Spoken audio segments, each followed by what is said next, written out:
Hey guys, I'm going to go over the notes over section 16.3 today.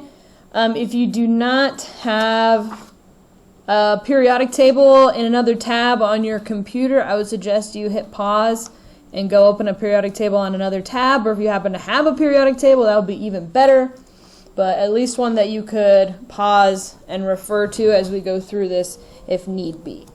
Alright, so I wrote this one name in first because I have a tendency to misspell it. But we'll get there. So the periodic table organizes elements by increasing atomic number, which remember is the number of which subatomic particle? Protons. Okay, by Dmitry Mendeleev, which is, you should have had a TED Ed lesson about him, so his name shouldn't be brand new to you. In his day, he didn't organize them by atomic number. He organized them by mass. Why would he have arranged them by mass instead of by the atomic number or the number of protons? Well, we hadn't discovered protons yet. It'd be very hard to organize something by a particle that doesn't exist. But let's see how this would have affected his periodic table. So we go 1 being first, 1.008. And then 2, 4.003, and then 3, 6.9. And so the order that the elements go in wouldn't really be affected very much. Okay, going up in atomic number is usually also going up here. So we go 23, 24, 25, 26, getting bigger. I also have 50, 51, 54, 55. So the order would pretty much be unchanged. There's a couple exceptions like cobalt and nickel. On average, nickel is actually a little bit less massive than cobalt, even though it has one more proton. So it would have caused a few problems, but just a very, very few. For the most part, if you put them in the order of mass, it's the same as the order of atomic number.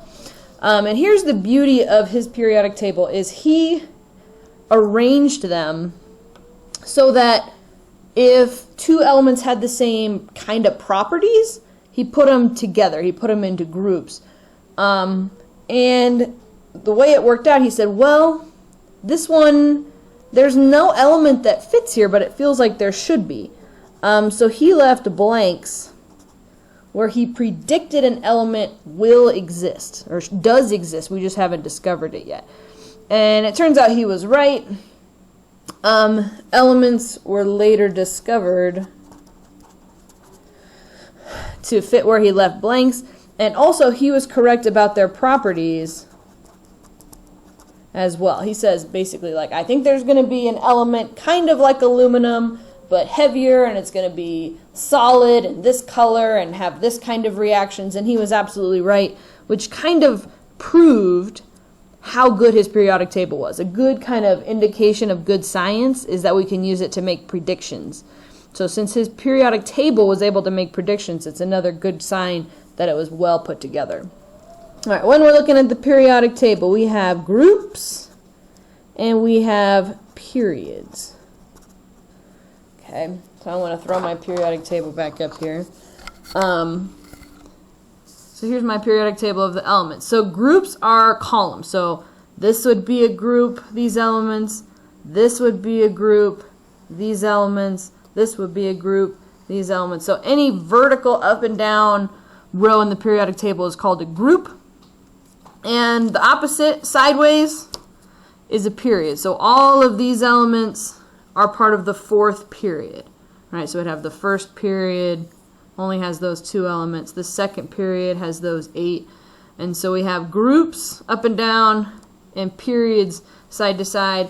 And for the time being, don't worry too much about these guys. You'll notice they're not lined up, and that's by design. So this is a group. These guys are kind of a different, just these 2 are in their own group. And we'll maybe talk about why that is a little bit later on. But why, why does it look weird? Why do we just have this one kind of all by himself, and we have these 6, and we have this weird blank space over here? Because when you arrange them like that, elements in the same group have similar chemical properties.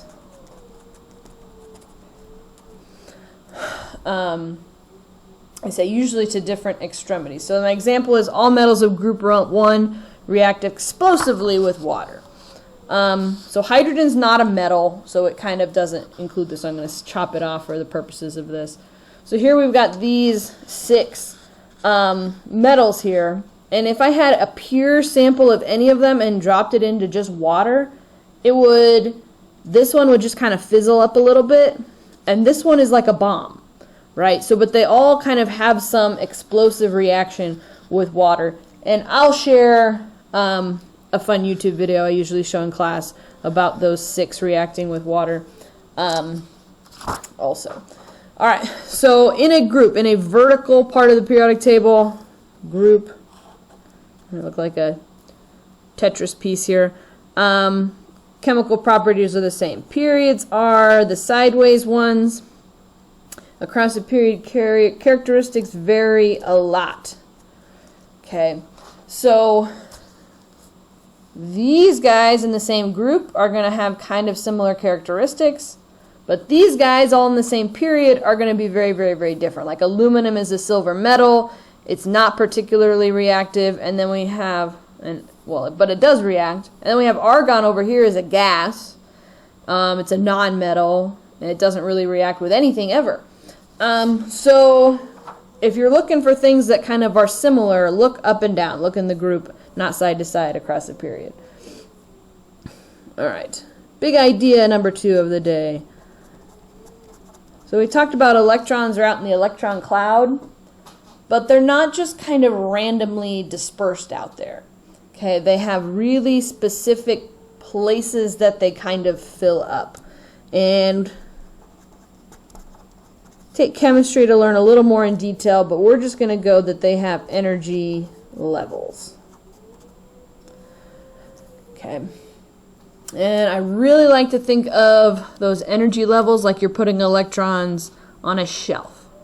Okay, if you're being really smart and you're going to fill up a shelf full of stuff, you're going to fill up the lower shelves first so that it's more stable, right? If you put stuff on the higher shelf, it's going to be top heavy and fall over. And it's the same idea with electrons. Each energy level can hold a certain number of electrons.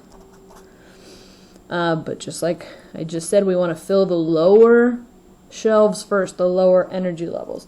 And this certain number of electrons is always 2 times the energy level we're talking about squared number of electrons. Now we're going to go through using that at the top of the next page, but it's always 2 times the energy level squared.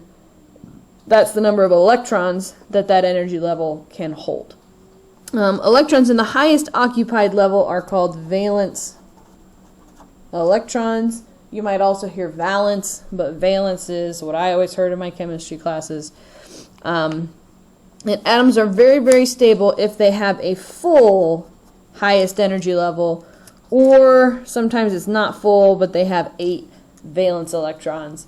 And we'll talk about the effects of that here in a little bit. All right, so remember I said we're going to have practice here. So remember, it is 2 times the energy level squared. So in the first energy level, okay, so these are the lowest energy electrons, we would have 2 times 1 squared. 1 squared is just 1, right? So this is just 2 times 1, so I could put 2 electrons in the first energy level. In the second energy level, remember I'm following this equation, so I'd have 2 times 2 squared.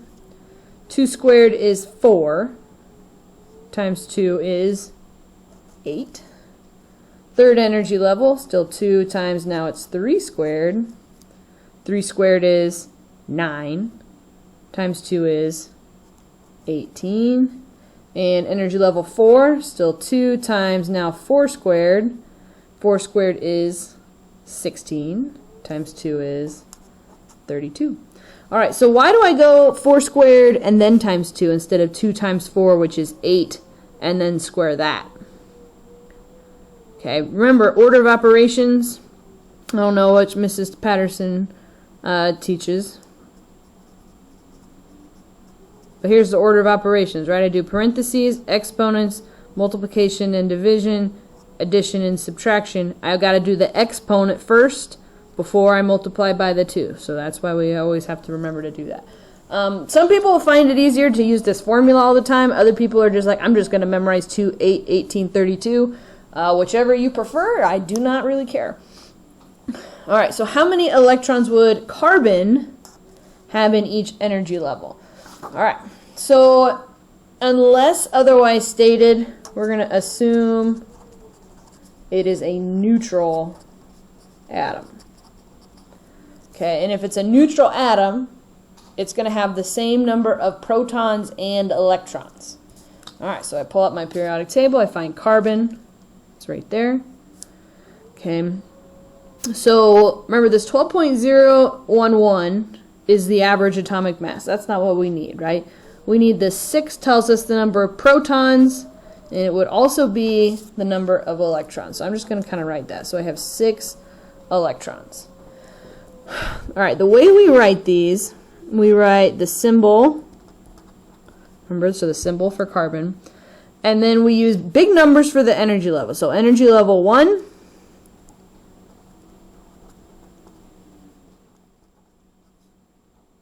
and then I'm going to say number of electrons is a superscript.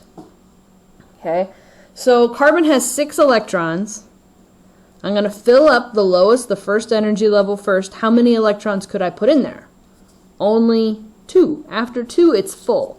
So I'm going to put a little 2 right there. That's saying it's not 1 squared. I know that we want this to be math, but we're just bookkeeping here. So in the first energy level, I have 2 of my electrons. Okay, after I fill up the first level, I would go to the second level. Second level, I had 6 electrons total. I put 2 in the first energy level, so how many do I have left? All right, so I minus 2 I already used. I have 4 electrons left. Will they all fit in the second energy level? Second energy level can hold 8. I've got 4 left, so I have 4 electrons to put in. Okay, so this is kind of my labeled version, so if I was writing this a little more clean, like, it'd look like that. Okay, so that's saying in the first energy level there's 2 electrons, in the second energy level there's 4 electrons, and if you notice we said I had 6 electrons total, there's 1, 2, 3, 4, 5, 6, so all of my electrons are accounted for. Okay. Alright, so second one is kind of similar, but we're looking at argon. So see if we can find argon on the periodic table. It's over here. 18.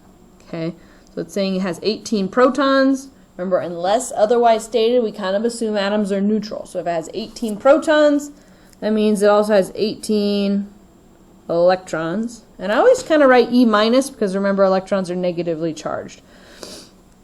So I'll write the symbol for argon. So how many electrons would argon have? I guess there's the answer to our first question, right?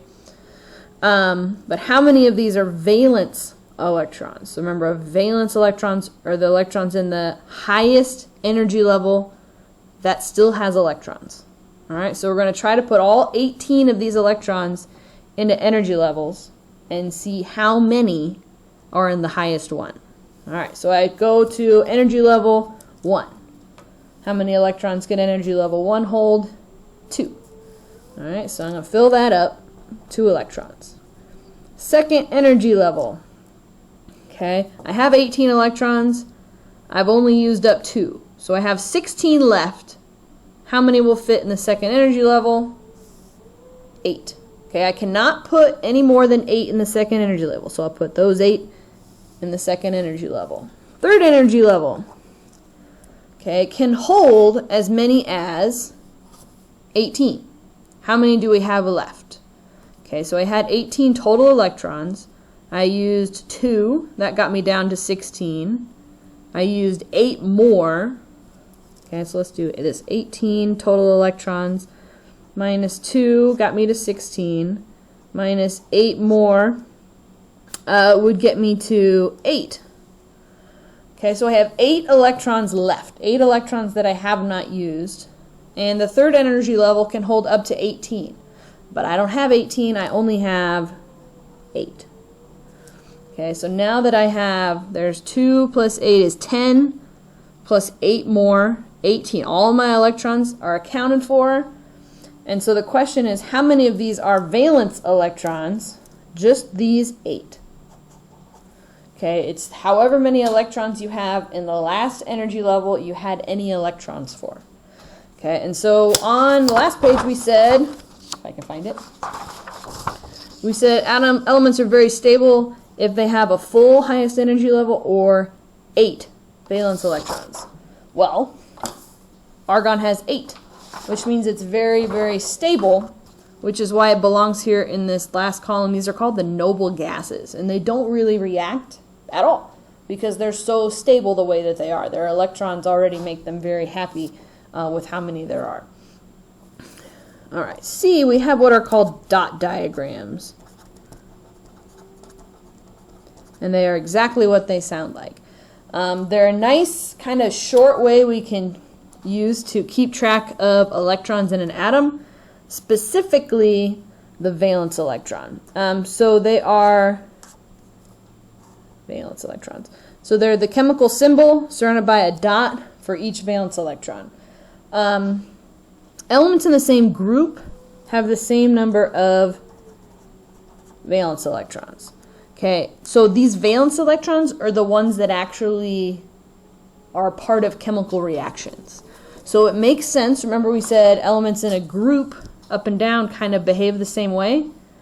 They behave the same way because they have the same number of valence electrons. Okay, so like oxygen has 6 valence electrons. They're in the second energy level. This one has 6 valence electrons, but in the third energy level. Okay, so this kind of explains their similar properties. And the number of valence electrons is generally the same as the group number on the periodic table. I'm going to say last digit. Because some periodic tables, like this one that I found, just go right across 1, 2, 3, 4, 5, 6, 7, 8, 9, 10, 11, 12, 13, 14, 15, 16, 17. Other periodic tables, you will see that this is called the 1A, 2A, and then you have this kind of division where you go 3B and so forth, 4B, 5B, 6B, and then up here you would have 3A, 4A, 5A. Oops. Okay, but if we kind of use the idea that it's always the last digit, then it doesn't matter, because the last digit of 13 is a 3, and that's a 3 also. So we're going to do 4 examples. So it says draw dot diagrams for the following. So I got carbon, magnesium, argon, and nitrogen. Okay, so I kind of already did 2 of these, or figured out 2 of them. So carbon, I come back up where we were working on carbon. How many valence electrons would carbon have here? It would have 4. Okay, in the highest energy level that has electrons, there are 4 electrons. The other way, remember, we could figure this out. Here's carbon. We go up to the group number, and it's 14. 4 is the last digit of 14, or if your periodic table is like this, there's a 4. Okay, and what we want to do is kind of spread those dots out. Top, bottom, left, right. All right, so magnesium. Okay, so again, I'm going to do the long way and the short way. So for magnesium, I find magnesium on the periodic table. I see that it has 12 protons, which means when it's neutral, it would also have 12 electrons. So I put 2 in the first energy level, 8 in the next energy level, and then third energy level, remember I said it has 12 total electrons. So I have used up 2 plus 8. I've used up 10, which means I have only 2 left. Okay, so that's the long way to figure it out. Again, the kind of short cheater way. Find magnesium, go straight up, there's the 2. Okay, so I've got 2 electrons. And for emphasis, I could put them like that. I could put them like that. I could put them like that. Doesn't really matter. Okay, as long as I've got 2 and they're nice and spread out. Okay, you can kind of think you've got 4 slots. The top slot, the bottom slot, the left slot, and the right slot, and they each could hold 2 electrons. Okay, so let's do argon. Again, we already did the work for argon. We said it has 8 valence electrons, or using our other method, we find argon, we go to the top, it's group 18, 8 is the last digit, so we need 8 dots here. Okay, so we're going to put 2 in each of our slots, the top slot, bottom slot, left slot, right slot, and they go around. Okay, sometimes I have people want to go like a dot here and a dot here, but you want them like this. Okay, all right, nitrogen. We find nitrogen in the periodic table. There he is. He's got 7 total electrons.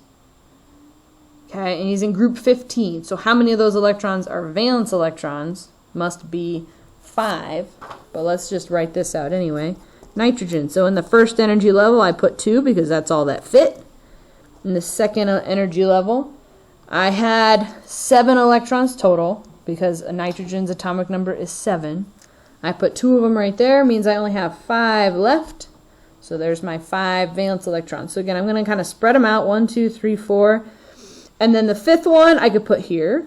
I could put it here, I could put it here, I could put it here. But you're going to kind of partner it up with one of the electrons that you already put out there. All right, so those are dot diagrams, and those will be a lot more useful in the next chapter when we start working with reactions. All right, this page is going to go a little faster. It's just kind of stuff. So we have 3 types of elements. We have metals, and they are typically solids. I feel like nothing goes in that blank.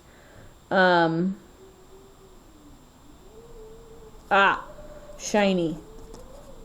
Shiny solids that can conduct heat and electricity. They are malleable and ductile.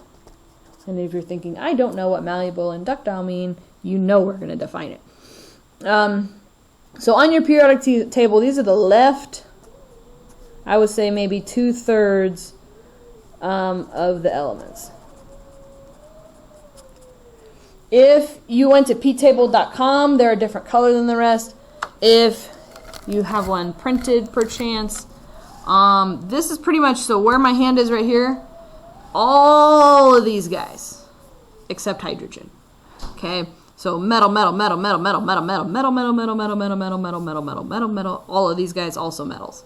Okay, so it is most of the elements on the periodic table are considered to be metals. All right. Malleable means they can be hammered and shaped without breaking. So if you think about, videos you've seen of an old-timey blacksmith or whatever hammering out a breastplate of armor or a sword or something, they can only do that because metals are malleable. Ductile means they can be heated up and stretched into wires. Metals are also able to be turned into wires that can be bent and things like that. And then we have a new word maybe. Luster, which is just another word for the shininess of metals. All right, then we have nonmetals. So everything that we just said about metals, nonmetals are going to basically be the opposite. So the furthest away from a solid we can get is a gas. But some of them are solids. So most of them are gases. But if we were going to cool it down enough that it will become a solid, they are brittle. Okay, and what does that mean? We're going to find it down here. Okay, brittle is the opposite of malleable. So malleable would mean if I put pressure on it, like my pen, if I put pressure on it, it would bend. Okay, brittle means if I put pressure on something, it's just going to break rather than bend. It's going to snap into pieces. On your periodic table, these are the top right corner. Okay, so in my periodic table here, nonmetals are like pretty much if I went from carbon straight diagonal, these guys, these are my nonmetals. Okay, so these ones are gases. Carbon can be a solid, phosphorus can be a solid, bromine is actually a liquid, but the rest of them are all gases, so most of them are gases. And then we have somewhere in the middle, metalloids. Okay, they have traits in between metals and nonmetals. And we have one property of metalloids we're going to talk about, which is that they are called semiconductors. So semi means like kind of, right? So a semiconductor is a kind of conductor. So it can conduct electricity, but only under certain conditions. These are useful in all kinds of electronics. And things like solar panels.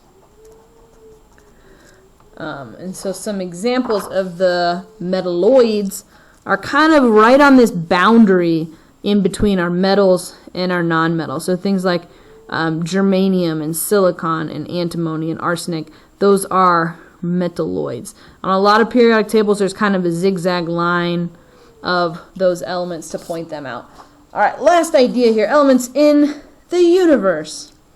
Okay, if I had all the atoms in the universe, of all the stars and all the galaxies, almost all of the mass of the universe would be in hydrogen and helium, which are our two smallest elements.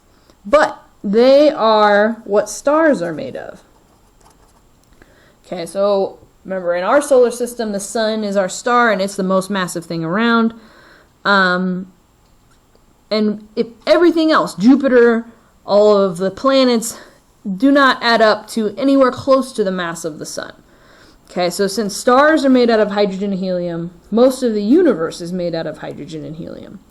So this is their fuel. So they take hydrogen and they put two hydrogens together to make helium. But when they run low on fuel, they can make some larger elements.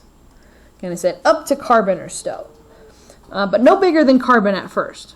And then they basically kind of run through their second round of fuel, and they can explode as a supernova and make even bigger elements.